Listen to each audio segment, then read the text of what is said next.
Assalamu alaikum wa rahmatullahi wa barakatuhu. ¿Cómo están? Bienvenidas, hermanas, a esta entrega de hoy día lunes.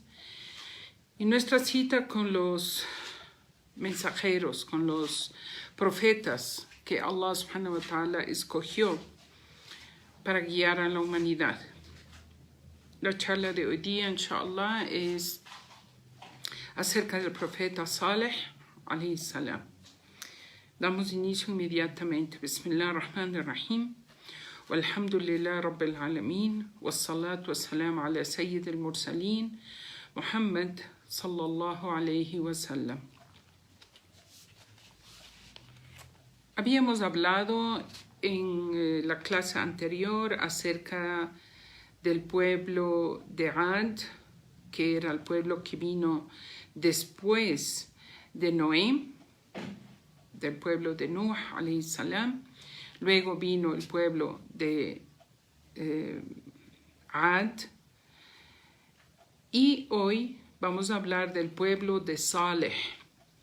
El pueblo de Saleh es el pueblo que vino posterior al pueblo de Ad, cuyo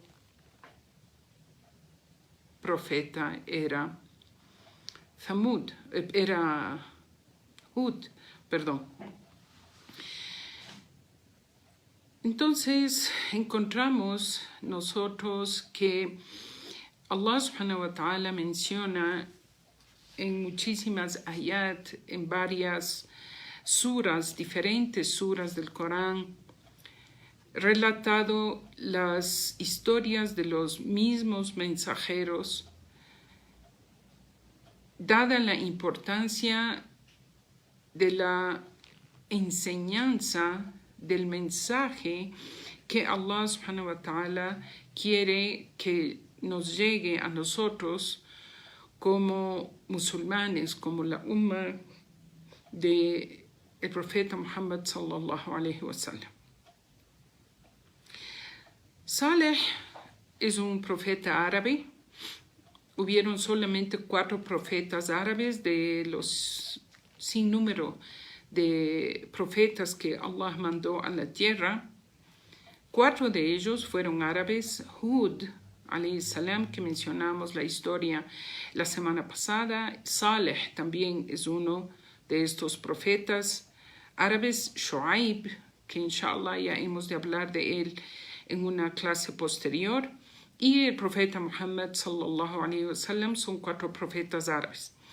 Entonces Saleh fue enviado a un pueblo que habitaba en lo que hoy es Arabia Saudita, ¿no? Entonces, incluso si uno va a hacer Hajj, visita luego Medina, el lugar de este pueblo de Saleh es un lugar no cerca de Medina, pero está a unos cuantos kilómetros de esta ciudad y se es conocida como Madain Saleh, que quiere decir las ciudades de Saleh, o el lugar donde estuvo este pueblo.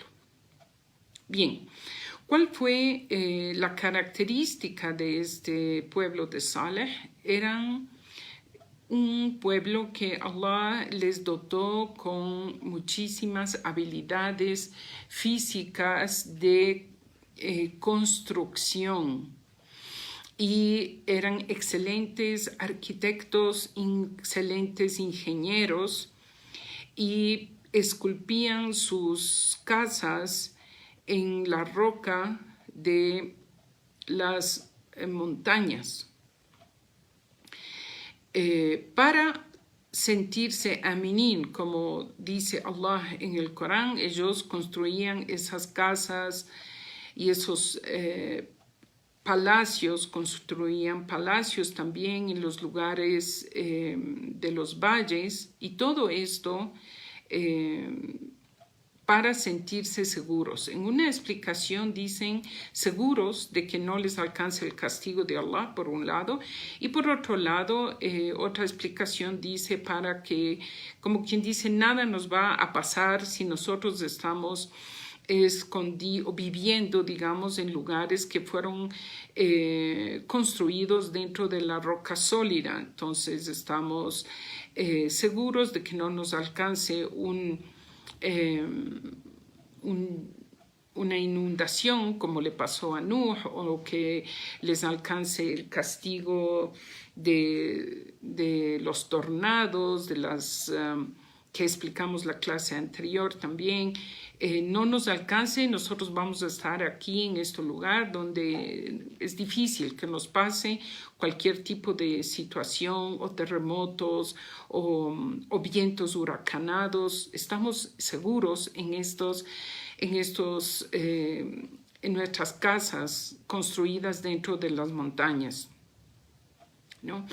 Este es un concepto, hermanas, que como musulmanes, Allah menciona muchas veces en el Corán que uno no debe estar seguro del castigo de Allah. Y esto ya hemos hablado, pero siempre es bueno recordar que nosotros como musulmanes debemos vivir siempre como el ave que vuela con dos alas. La una ala es el temor al castigo de Allah y la otra ala es la esperanza en el perdón de Allah. Entonces la persona se mantiene en un estado de equilibrio, ni muy a este lado ni tan al otro lado, y uno siempre está bajo estos dos sentimientos. El uno es de que si yo vivo haciendo cosas pecaminosas, me puede alcanzar el castigo de Allah, y por otro lado,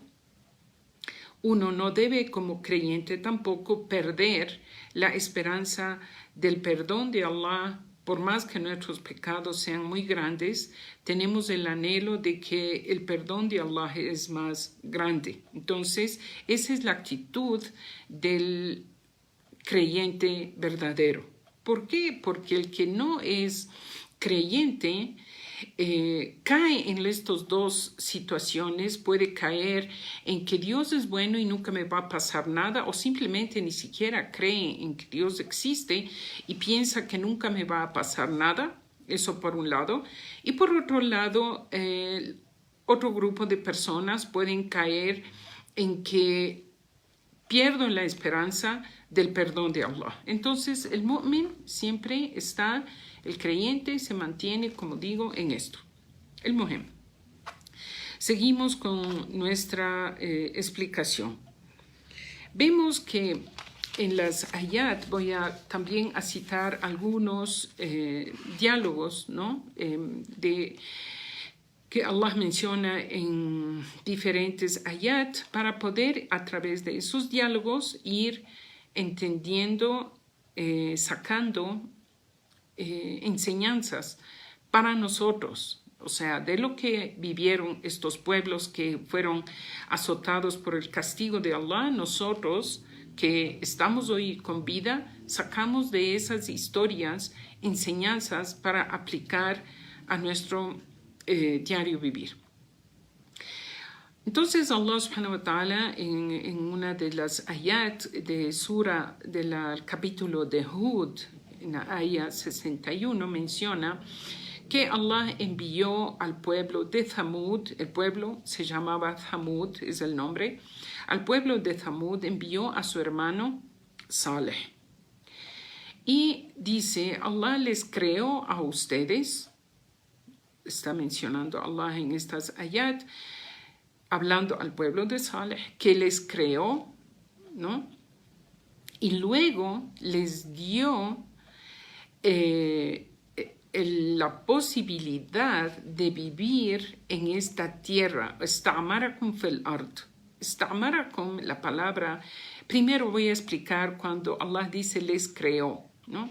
La creación es algo que le pertenece a Allah subhanahu wa ta'ala y que nos ha dado a los seres humanos la posibilidad de hacer un tipo de creaciones que hacemos los humanos, pero de cosas que Allah ya ha puesto en la tierra. Entonces alguien, por ejemplo, piensa, he creado un barco, he creado un cohete, he creado cosas que no habían. No habían, por ejemplo, barcos o no habían cohetes o no habían aviones antes. Entonces la persona, el primero que hace ese tipo de invento, ha creado, ¿no?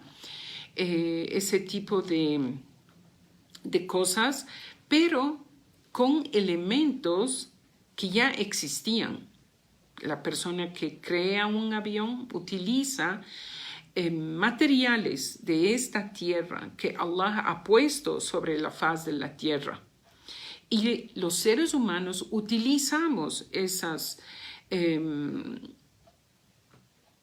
bondades, esos recursos que Allah pone en nuestras manos para hacer una creación humana, ¿ya? Pero en cambio la creación de Allah, que es diferente a la creación del ser humano, es que Allah crea de la nada. Allah subhanahu wa ta'ala crea de la nada. Entonces, esto solamente para explicar esta palabra donde Allah dice ha creado al pueblo de Saleh. Luego les dice que les dio a ellos la potestad de vivir en esa tierra para que contribuyan al desarrollo. Estamarakum quiere decir continúen ellos desarrollando lo que ya había antes.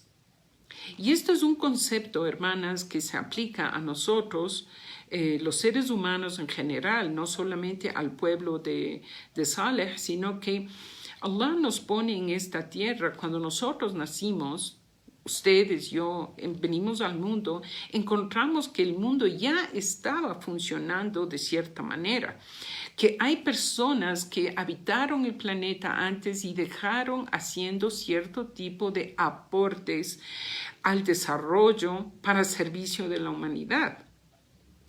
Ahora, cuando nosotros nacemos y estamos ya en esta tierra, utilizamos esos avances, esos trabajos, esos recursos, primero que Allah dio y fueron utilizados por nuestros padres, ancestros, nuestras generaciones que vinieron.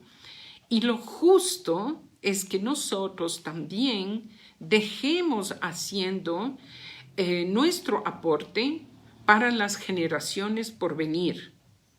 ¿Ya? Este es el concepto de la palabra en árabe amar o istamar, o sea, que es que uno construye la tierra, hace su aporte, no solamente consume lo que otros hicieron, sino que nosotros a la vez debemos también hacer nuestro aporte para el beneficio de la humanidad y beneficio de la gente que está por venir. Si eso se cumple, entonces encontramos que hay avance.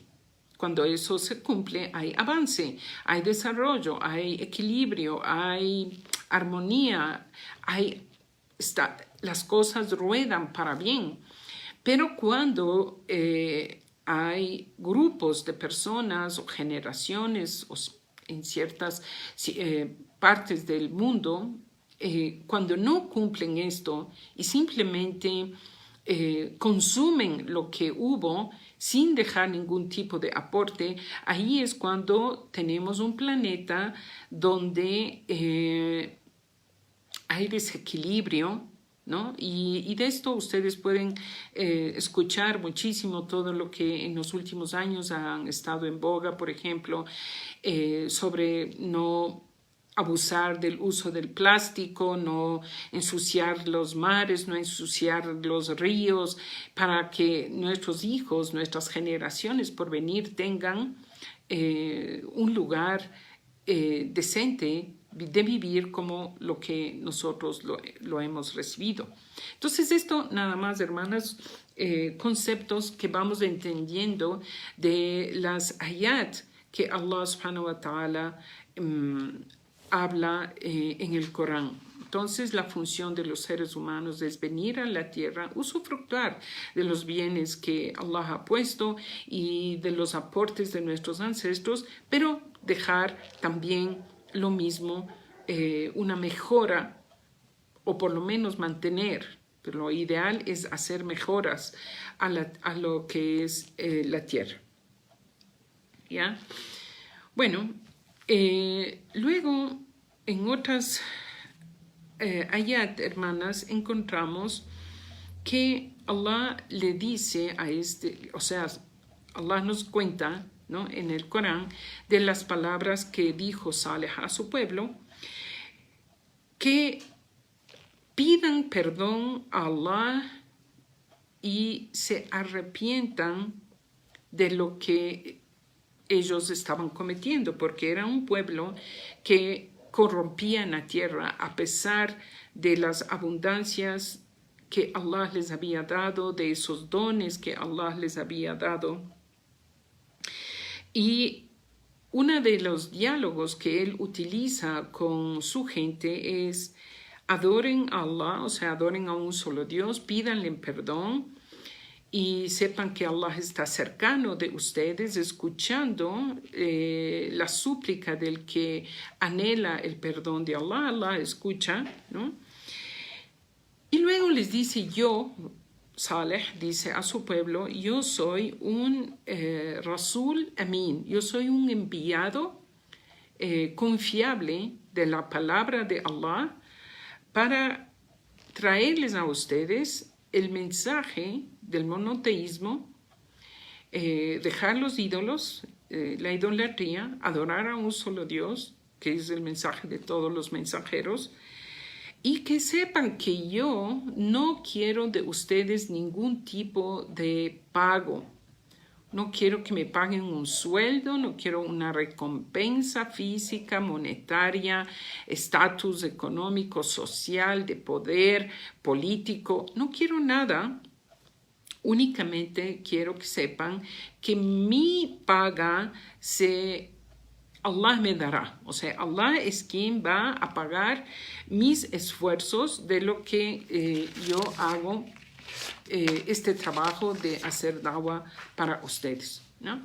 También en unas ayat vemos que Saleh les habla a ellos para que reflexionen sobre la creación de Allah, ¿no? Y esto también es algo que ya hemos mencionado en los profetas anteriores y es algo que Allah menciona muchísimas veces en el Corán a los musulmanes, de que debemos reflexionar sobre las bondades de Allah, una, que nos ha dado, segundo, sobre la creación de Allah, del cosmos, del universo, del planeta, de toda esta creación tan hermosa que nos rodea y que nosotros las tomamos por sentados de que así mismo debe ser y estamos seguros, pero uno debe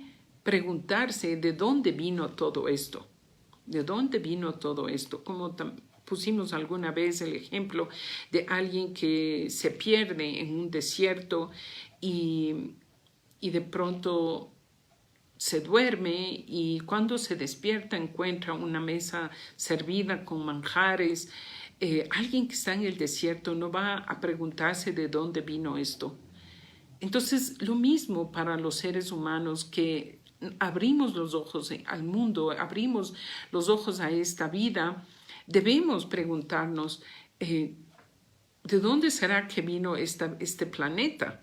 Y de hecho, muchas personas lo hacen, y por eso es que también hay estos descubrimientos científicos de las personas cuando la gente se pone a reflexionar sobre la creación de Allah. Y algo muy importante, hermanas, es que a veces uno, si reflexiona sobre cosas muy sencillas, se puede llegar a hacer grandes aportes a la humanidad, como por ejemplo la persona que un día estaba viendo algo muy sencillo, que era hervir el agua en una olla que tenía una tapa.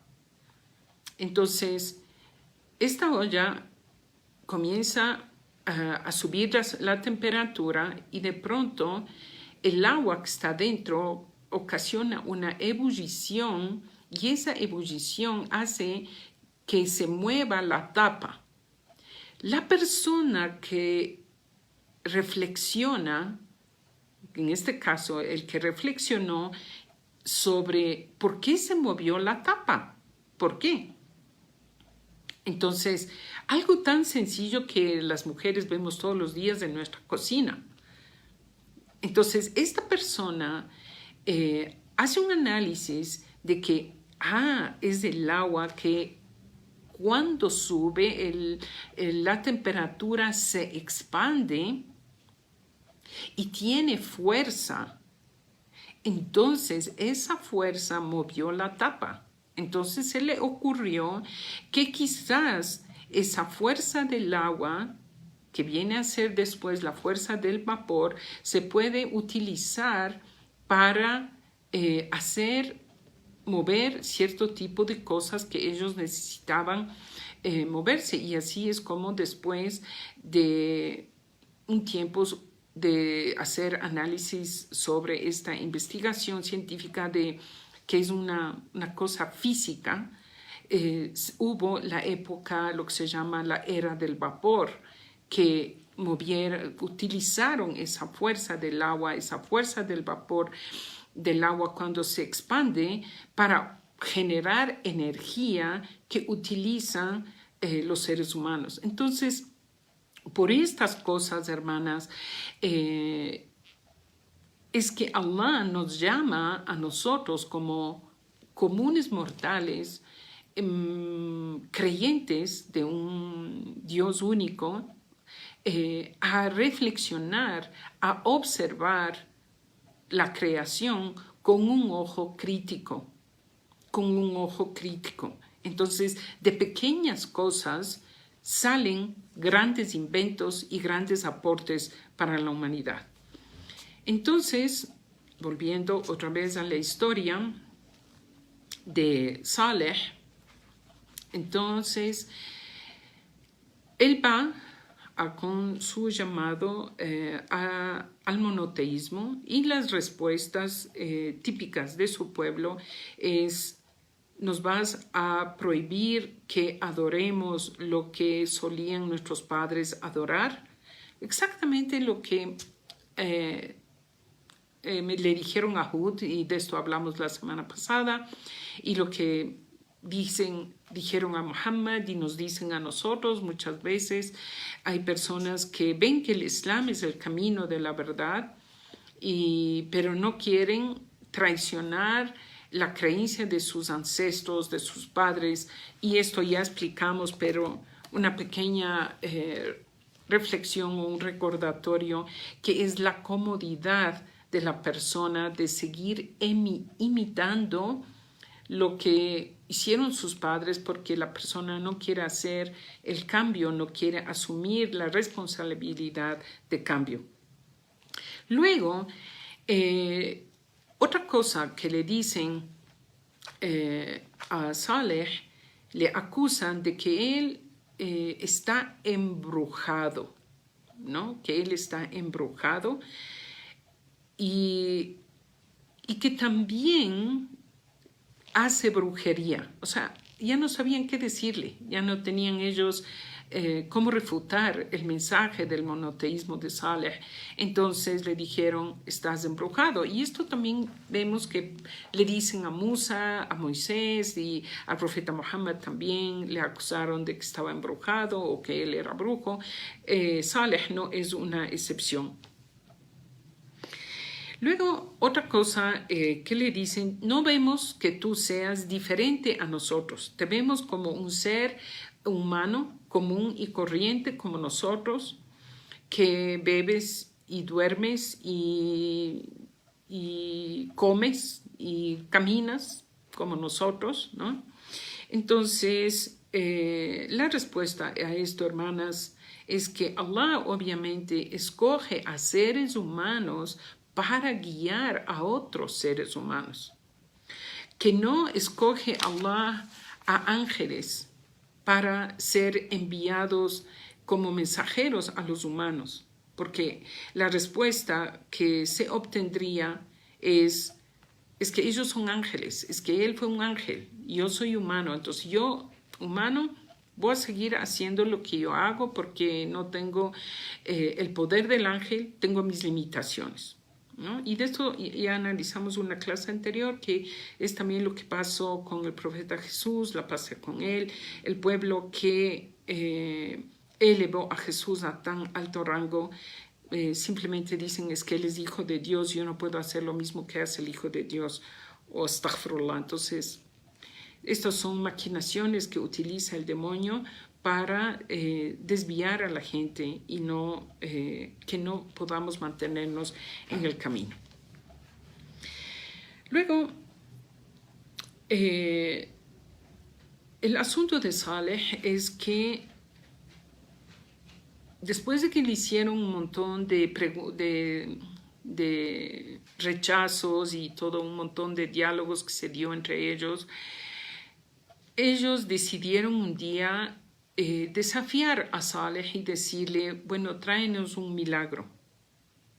Y subhanallah, el pueblo de Saleh fue un pueblo que Allah les dio la opción a ellos de que ellos escojan el milagro. No así con los otros mensajeros y profetas que Allah mandó. Los otros profetas y mensajeros, Allah daba los milagros que Allah quería que se den. Y punto. ¿No? Jesús resucitaba a los enfermos, Muhammad sallallahu alaihi wasallam partió la luna en dos y otras cosas. Bueno, cada uno. Pero ellos, este pueblo, Allah les dio la opción de escoger su milagro. Entonces, ¿cómo fue el milagro de Saleh? Había una roca, una montaña rocosa cerca de donde ellos vivían que se llamaba Al-Kaiba. Esa montaña rocosa se llamaba Al-Kaiba. Y ellos le dijeron a Saleh, después de que le desafiaron, porque le dijeron, a ver, tú haz dua a tu Dios y nosotros vamos a hacer dua a nuestras divinidades y a ver qué funciona. Entonces ellos hicieron sus duas a sus divinidades pidiendo algo que no se dio. Luego, en desafío, le pidieron a Saleh, le dijeron, ¿ves esta montaña que está ahí? Esta montaña que es esa roca gigante. Queremos que de ahí salga una camella. Y no solo una camella, sino que sea una camella preñada.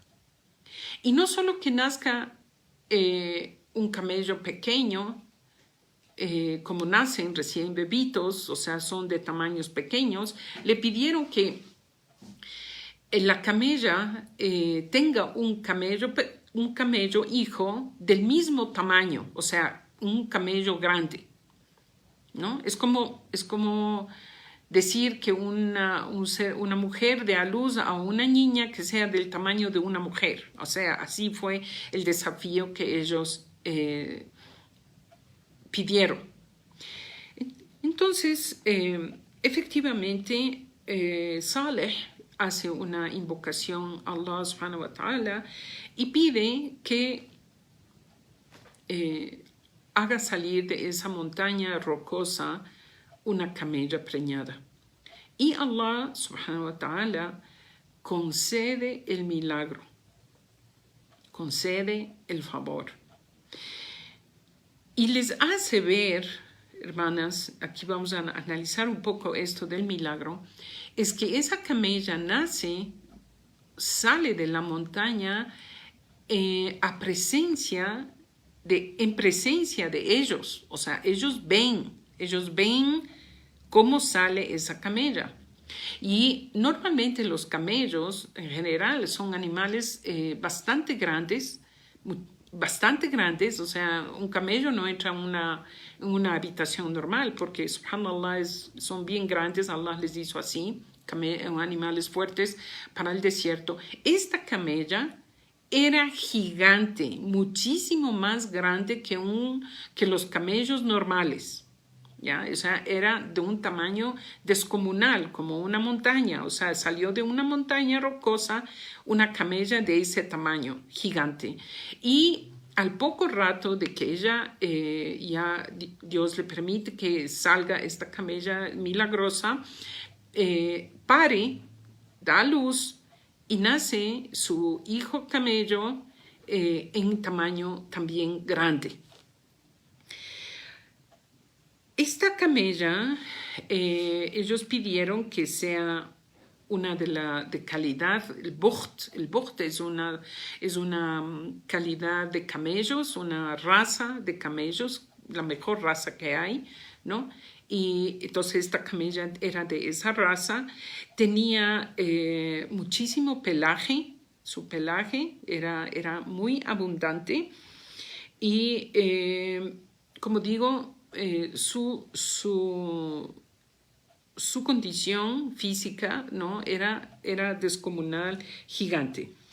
Esta camella, Allah se refiere a ella en el Corán como Naqatullah, la camella de Allah.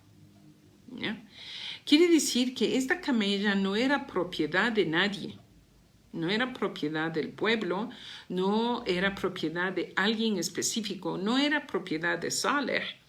Era la camella de Allah, ¿no? Entonces Allah se refiere a esto como su propiedad.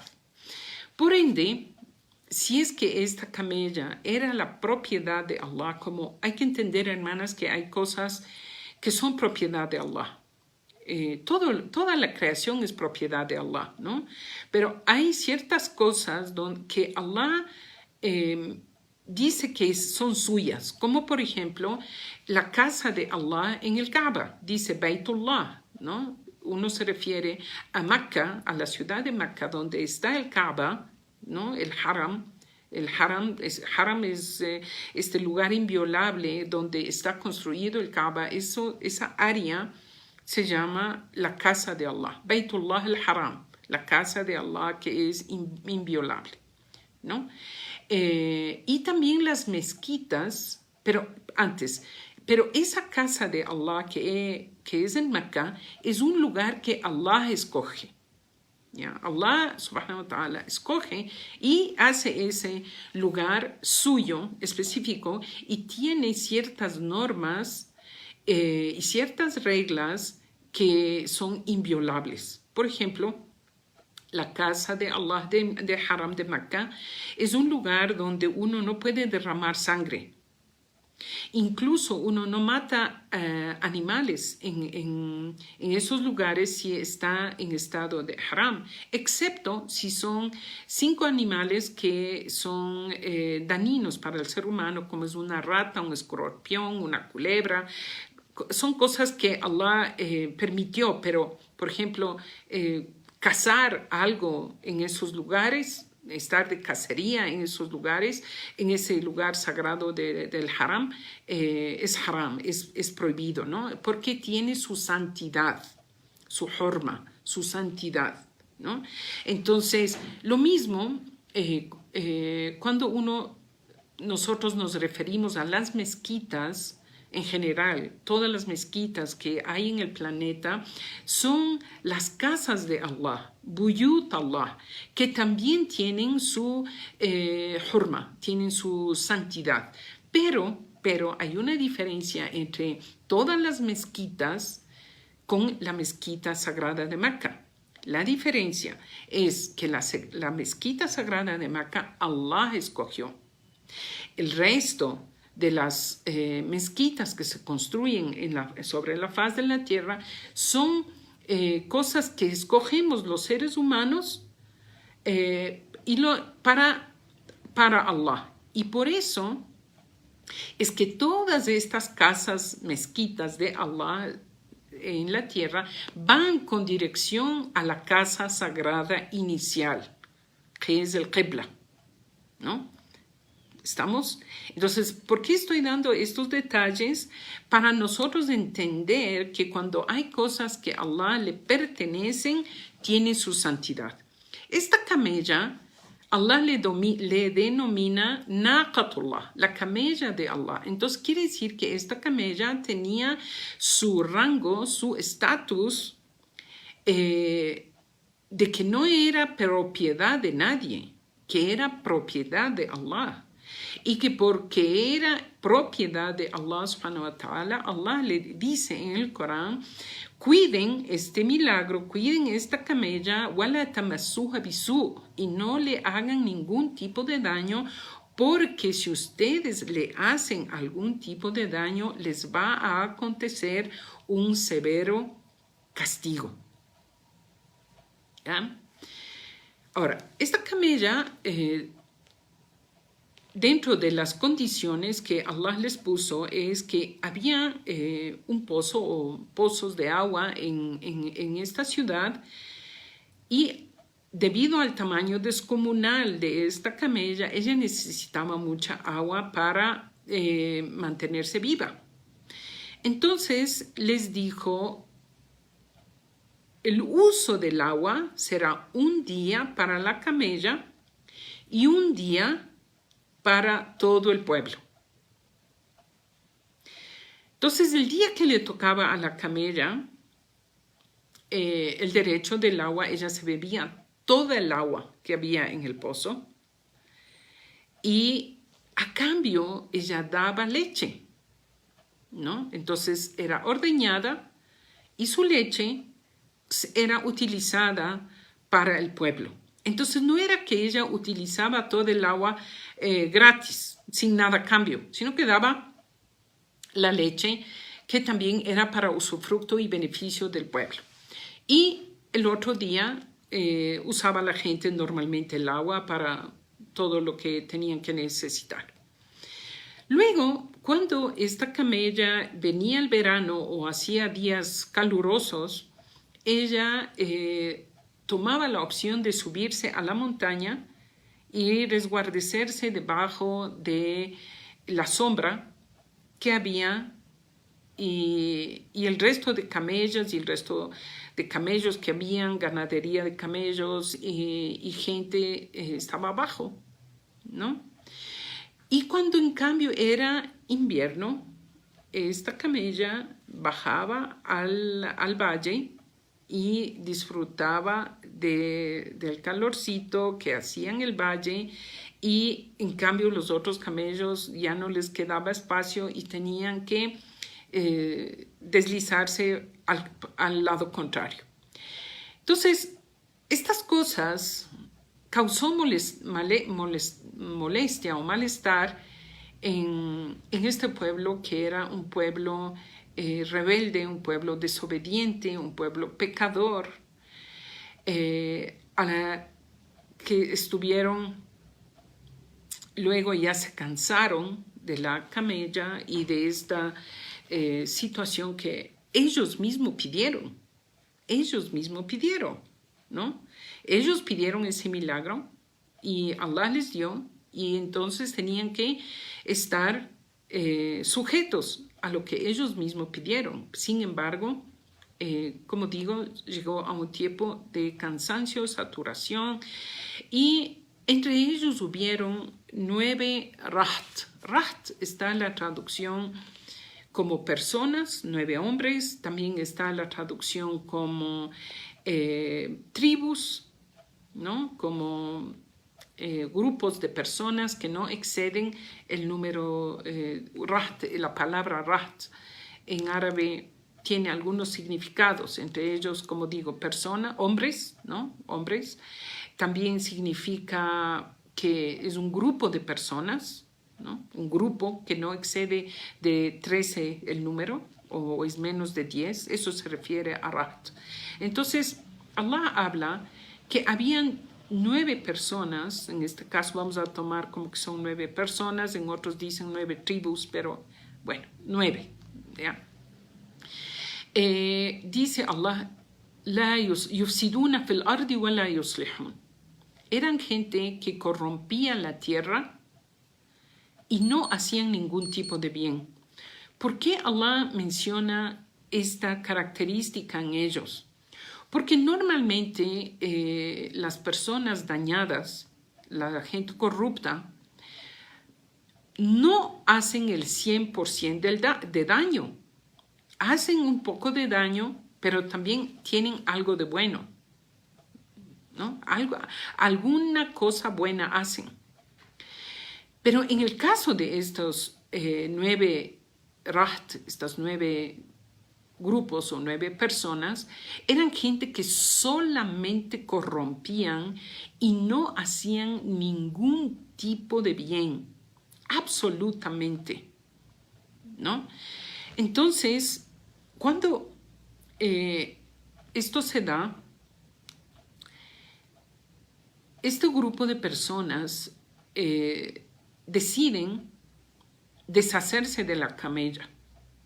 Dicen, ya estamos cansados y Allah subhanahu wa ta'ala dice en el Corán, taqasamu. Taqasamu quiere decir, ellos se unieron a jurar por Allah. Miren, subhanallah, la ignorancia, no sé cómo poner el verbo, la verdad, la osadía, el desafío de ellos, que ellos se unen y juran por Allah. Si ellos, o sea, para comenzar, ellos no estaban aceptando el mandato de Allah.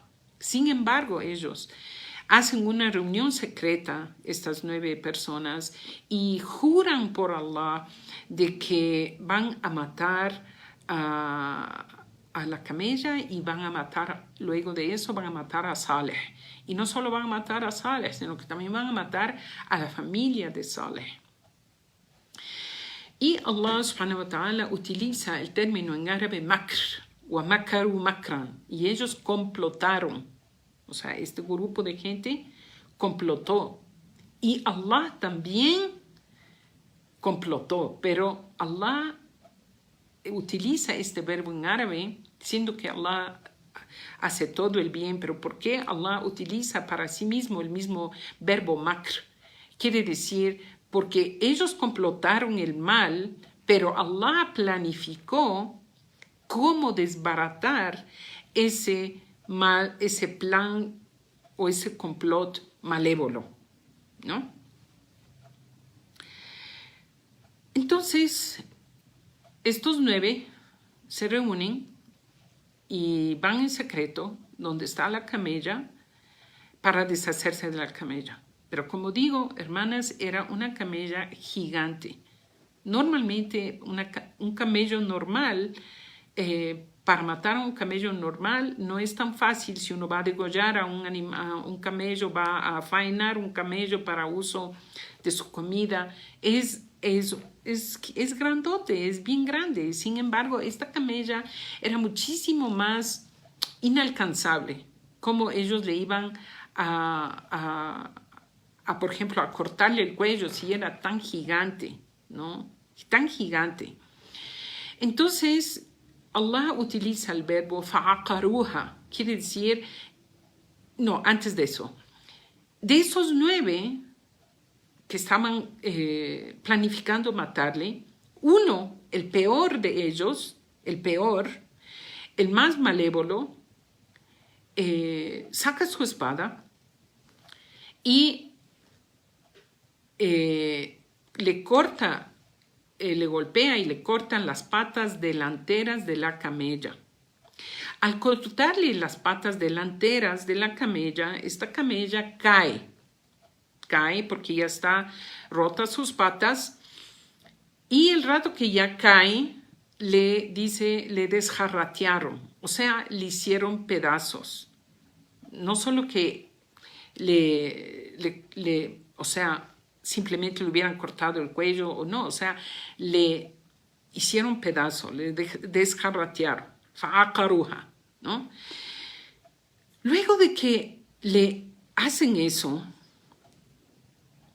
van desafiantes donde Saleh y le dicen, mira, ahí está la camella que tú nos dijiste que si nos pasa algo, que si le pasara algo a ella, nos va a acontecer un castigo. Ahí está, ya le matamos, ya está desjarrateada, ya está hecho pedazos.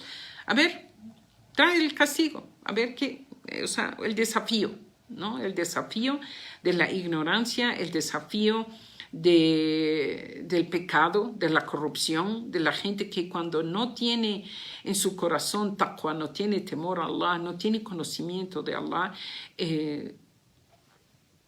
hay ese tipo de atrevimientos y desafíos y caídas tan horrendas en el pecado. Entonces, Allah subhanahu wa ta'ala le dice, o sea, invoca a Saleh, le intuye a Saleh de que esperen 3 días. Entonces Saleh les dice, esperen 3 días. تمتعوا في داركم 3. O sea, disfruten de sus casas, de sus vidas por 3 días. Llegó el primer día, no pasó nada. Segundo día, no pasó nada. Llegó el tercer día, tampoco pasó nada. Entonces, al tercer día, ellos comenzaron a mofarse, burlarse, aún más desafío.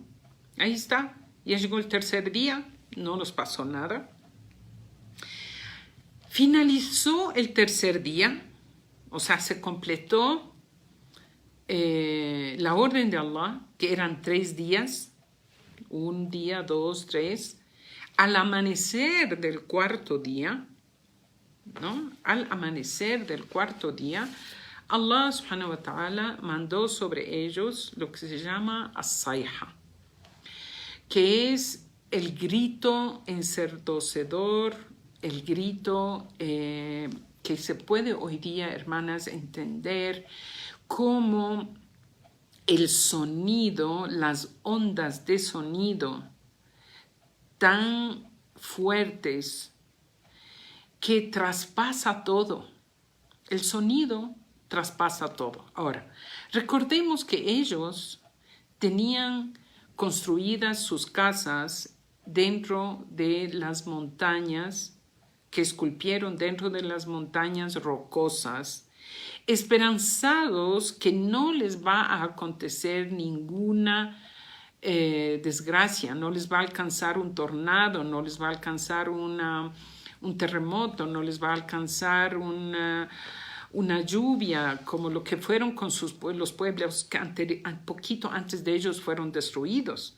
Entonces ellos creyeron que estaban seguros en sus lugares, en sus casas, donde ¿qué les podía pasar?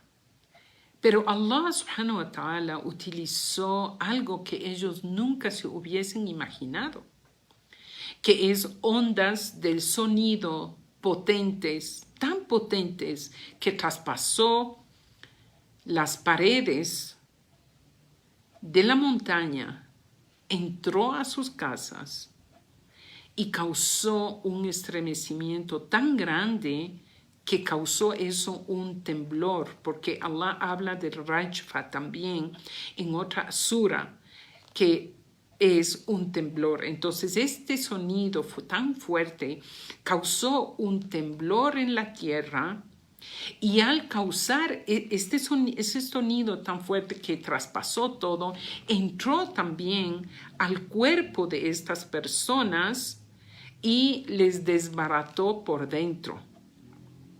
Y cayeron, dice Allah subhanahu wa ta'ala, فَأَصْبَحُوا جَاثِمِينَ, y ellos amanecieron caídos de bruces, o sea, unos de rodillas, unos estaban de rodillas y otros estaban con su frente al suelo, ¿no? Cayeron esa fue la posición en que murieron.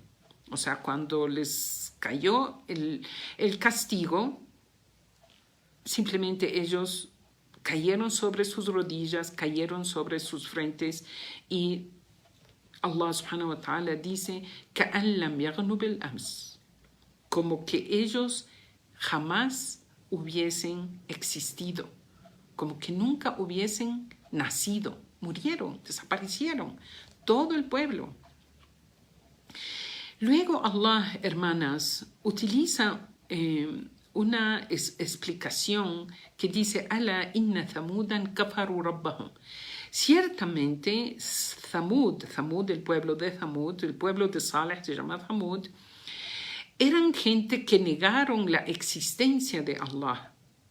¿Ya?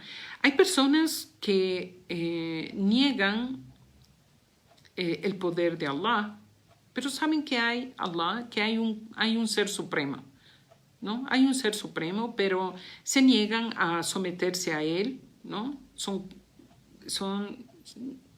kufar, se niegan, pero en este caso de ellos se negaron a creer siquiera en que Dios existe, o sea, negaron la existencia de Allah. ¿Y por qué Allah termina este relato utilizando esta aya y dice, Ala ba'dan li Thamud? O sea, que Thamud sean, ba'dan quiere decir que sean alejados, o sea, que ya quedaron en el pasado, porque uno como ser humano puede sentir un poco de pena, ¿no? Un poco de pena de saber de que este pueblo desobediente les cayó el castigo. Entonces, ustedes y yo podemos tener algún tipo de sentimiento hoy, qué pena como les pasó. Pero Allah, para confortar, digamos, los corazones de los seres humanos que estamos fuera de esa situación, nos hace ver que su castigo fue debido a que ellos negaron la existencia de Allah. Un pueblo perverso, sometido a sus pasiones, a sus exageraciones, y a negar la existencia de Allah subhanahu wa ta'ala. Resultado de esto, hermanas, es que este pueblo se llama el Hijr, este lugar donde vivieron y murieron este pueblo de Saleh, ese lugar se llama Al-Hijr. Hay un relato del profeta Muhammad sallallahu alaihi wasallam que en una ocasión él estuvo en una expedición con musulmanes en unas caravanas y cruzaron, porque digo, esto es cerca de Medina, este lugar es cerca de Medina, en Arabia Saudita, donde vivió Rasul. Rasul vive en Medina. Entonces, en una expedición pasaron por el Hijr y los sahabas, los compañeros del profeta, fueron al pozo de agua que había ahí, sacaron agua y amasaron la harina, que tenían harina para amasar, para hacer pan, para comer. Y cuando el Rasul sallallahu alaihi wasallam supo de eso, les prohibió comer ese pan. Dijo, este pan está hecho con agua de un pueblo que Allah les maldijo, un pueblo que Allah hizo descender su ira sobre ellos. Entonces esa harina, esa masa que ustedes hicieron, no podemos consumir, den de comer eso a sus animales. Y luego les enseñó a ellos, y a través de esta enseñanza nosotros también aprendemos, y dijo que si es que no queda más remedio que pasar por este lugar, el Hijr, en este caso, no solo se refiere a este lugar donde se cometió el pecado, sino en cualquier otro lugar del planeta donde Allah mandó el castigo. Los musulmanes, la única razón o la única forma de pasar por esos lugares es si es que nosotros vamos a tener temor a Allah de su castigo y llorar por el temor de Allah, por el temor a Allah. Entonces, uno de los sabios al que escuchaba yo sobre esto es que hoy en día hay muchas ruinas de pueblos destruidos por el castigo de Allah en la tierra, hermanas. Hay muchos lugares que Allah castigó a esos pueblos. Uno de esos, el pueblo de Lot, que algún rato, inshallah, vamos a ver en el futuro, que es en el Mar Muerto. El Mar Muerto que queda en Palestina, cerca, es el Mar Muerto que Allah hizo descender su castigo sobre el pueblo de Lot. Y en ese mar se llama muerto porque no crece nada. Lo que hoy la ciencia dice es que tiene un altísimo contenido de sales minerales que impiden la vida. Pero eso es fruto del castigo de Allah sobre ese pueblo. Entonces, como creyentes, no es que nosotros vamos a ir a tomarnos una foto en esos lugares donde Allah hizo descender el castigo porque estamos de turismo, ¿no? Lugares como las pirámides de Egipto, que fue también un lugar donde Allah hizo caer el castigo al faraón de Egipto, le exterminó hundiéndole en el agua, o los pueblos que hay de los griegos o de los romanos, donde Allah hizo descender su castigo, por ejemplo, el pueblo de Pompeya, que es en Italia, donde Allah hizo descender sobre ellos, ¿cómo se dice? Fue un volcán, que ellos dicen que un volcán explotó.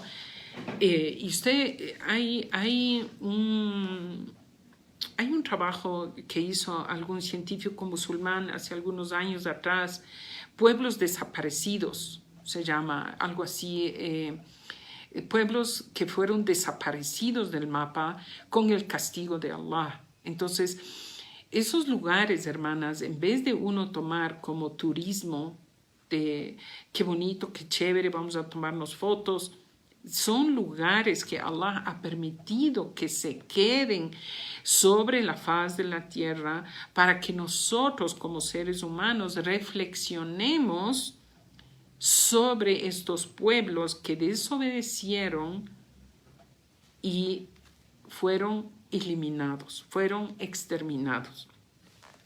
Y que nosotros todavía estamos con vida, alhamdulillah, y debemos regresar al camino, hacer tauba, enmendar los pequeños pecados o los grandes pecados o los desatinos que podamos tener, errores grandes o pequeños. Tomamos en cuenta de que hay una contabilización, hay un rendimiento de cuentas a Allah subhanahu wa ta'ala.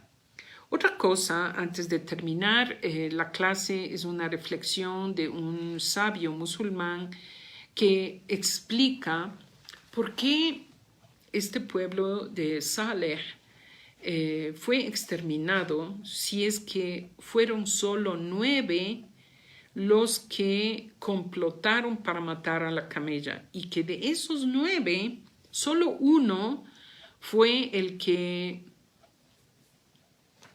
terminó matándole, ¿verdad? Entonces, ¿por qué el castigo cayó a todo el pueblo? La respuesta, según este sabio dice, es porque el resto del pueblo no hicieron nada para impedir cometer la desobediencia. No hicieron nada para evitar que esa camella sea desjarrateada. Entonces, esta explicación, hermanas, es también lo que está, ya esto sí, tuvimos una clase anterior de la gente del sábado, recordarán, ¿se acuerdan? Esa historia de la gente del sábado, que era un grupo de personas que era del pueblo judío, que decidieron desobedecer a Allah y pescar el día sábado, que para ellos era haram, ¿no? Entonces se dividieron en 3. Un grupo dijeron, un grupo el que desobedeció, el otro grupo dijeron, vamos a amonestar y vamos a decir, no hagan eso. Y el tercer grupo dijo, ¿por qué van a ustedes a gastar saliva, en pocas palabras, en amonestar a alguien que Allah les va a castigar? O sea, Allah les va a castigar para que ustedes se molestan en decir, vean, no hagan eso, es haram. Y la respuesta que dieron el segundo grupo fue, es ma'diratan ilallah. O sea, tendremos nosotros la excusa ante Allah de que nosotros sí amonestamos, que nosotros sí dijimos que era haram y no nos quedamos cruzados de brazos viendo cómo los otros pecan y van en la vida desobedeciendo a Allah. Entonces esto, hermanas, con esto cerramos la clase, es una reflexión para nosotros como musulmanes, que Allah dijo en el Corán, ustedes fueron la mejor nación que Allah trajo a la tierra. ¿Por qué? Porque ustedes ordenan el bien e impiden el mal. Esa es la razón por qué los musulmanes somos la mejor nación. Deberíamos ser la mejor nación por esta orden de Allah. Porque Allah dice que nosotros debemos evitar el mal, ordenar que la gente no vaya por esos caminos. Obviamente, hermanas, hay cosas que nosotros no tenemos el poder. Nosotros no tenemos el poder a veces de hacer el cambio en las otras personas o hacerles que tomen ciertas decisiones, pero por lo menos nosotros descargamos el amana de amonestar, de decir, nada más, ¿no? Hay personas que Allah les da el poder de que las cosas, por ejemplo, un gobernante, un juez, tiene el poder, ¿no? Tiene el poder, por ejemplo, para hacer que se cumpla la orden de encarcelar a alguien porque tiene el poder, pero nosotros, comunes mortales, no tenemos ese poder para obligar a otras personas a hacer el cambio. Entonces, por lo menos, amonestar. Y el hadith dice de Rasul sallallahu alaihi wasallam que el que puede cambiar el mal con su mano, que lo haga. Y el que no puede cambiar con su mano, por lo menos que lo haga rechazando, que le diga con palabra. O sea, eso es, que cambie con su mano, que cambie con la palabra, o sea, aconsejando. Y el tercero, si es que no puede mismo ni siquiera decir porque, no sé, le cae el hacha, como se dice vulgarmente, por lo menos usted en su corazón tiene que rechazar eso. O sea, uno no puede sentir que está bien lo que sigue pasando en la vida y la corrupción y el abuso y no hago nada porque no tengo el poder físico para hacer el cambio y no puedo decir tampoco porque me encarcelan o qué sé yo. Por lo menos en su corazón tiene que rechazar. Entonces, con esto sellamos, hermanas, esta clase. Barakallahu fikum, jazakumullah khair. Hemos de seguir viendo la vida de los profetas porque de eso sacamos muchísimas enseñanzas y eventualmente, inshallah, también ya vamos a ver cómo organizamos, ver lo que fue la sira de Rasul, la vida del profeta Muhammad, que es muy importante conocer. Quizás después de la clase del Tawhid, que me quedan solo unas poquitas cosas decir para este miércoles, inshallah, que quedaron pendientes de la semana pasada. Capaz comenzamos viendo lo que es Sira de Rasul, la vida del profeta, porque debemos conocer a Rasul, debemos saber qué hizo por nosotros. Barakallahu fikum, hermanas. Assalamu alaikum wa rahmatullahi wa barakatuhu. Inshallah nos estaremos viendo el miércoles. Wassalamu alaikum wa rahmatullah. Que Allah les bendiga, les proteja y nos permita ser de las personas que escuchan el mensaje y lo aprovechan al máximo haciendo los cambios necesarios. Wassalamu alaikum.